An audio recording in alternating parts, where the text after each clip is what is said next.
Hello, मी माझी सखी. चला, आज मी छान अशी भेंडीची भाजी बनवलेली आहे. एकदम साध्या सोप्या पद्धतीने भेंडीची भाजी बनवलेली आहे. कुठल्याही प्रकारच्या भेंडीमध्ये असं चिकटपणा राहिलेला नाही आहे.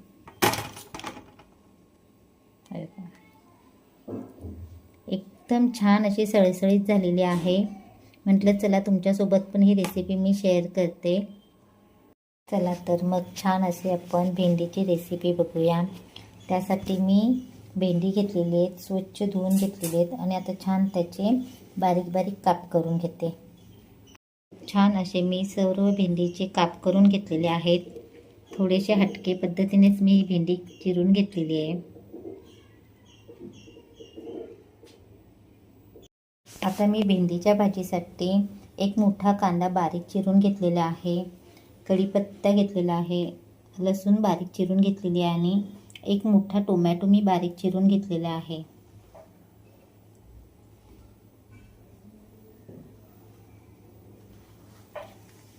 गॅसवरती मी आता तवा तापत ठेवला आहे. तव्यामध्ये तेल टाकलेलं आहे. भाकरीच्या तव्यामध्येच मी आता ही भेंडीची भाजी करून घेते.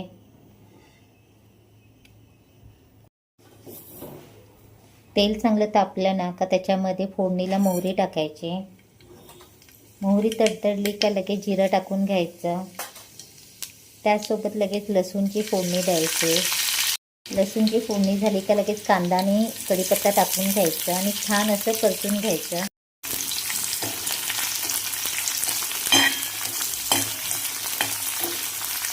कांदा मी हलकासा परतून घेतलेला आहे, पूर्ण लाल परतून घेतलेला नाही आहे.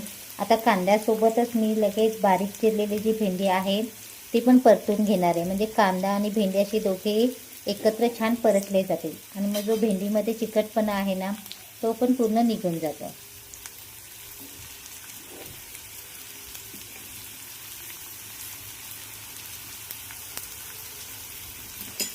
छान असतं. आता कांद्यासोबतच भेंडी परतून घ्यायची.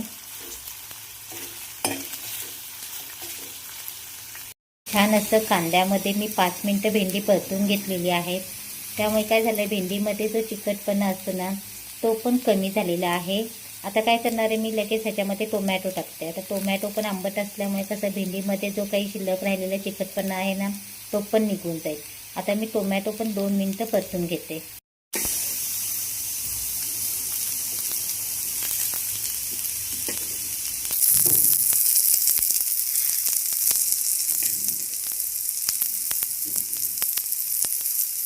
टोमॅटो पण छान असतं मी परतून घेते.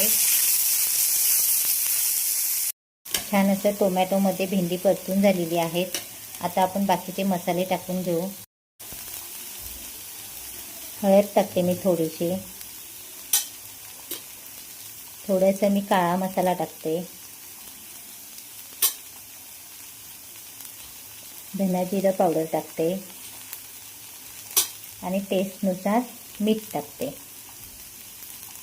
आता पुन्हा हे सगळे मसाले टाकून झाले ना का पुन्हा मी आणखी 2-3 मिनटं ही भेंडीला परतून घेते.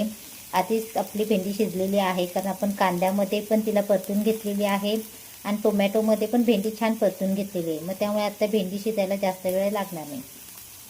छान असे मसाले मी भेंडीमध्ये परतून घेते. छान अशी आपली भेंडीची भाजी रेडी झालेली आहे. कुठल्याही भेंडीमध्ये चिकटपणा राहिलेला नाही आहे.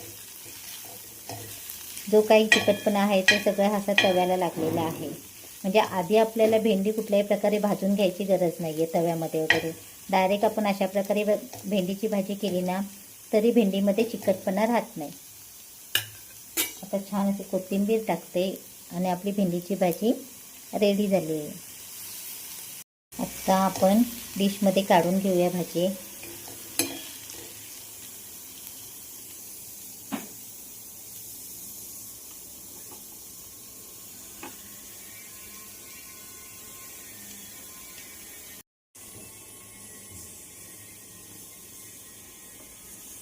छान अशी सळसळीत आपली भाजी झालेली आहे भेंडीची.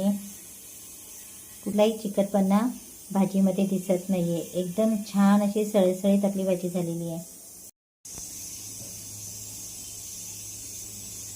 छान अशी आपली भेंडीची भाजी रेडी झालेली आहे. तुम्हाला पण ही रेसिपी आवडली असेल तर चॅनलला लाईक आणि सबस्क्राईब करायला विसरू नका. थँक्यू.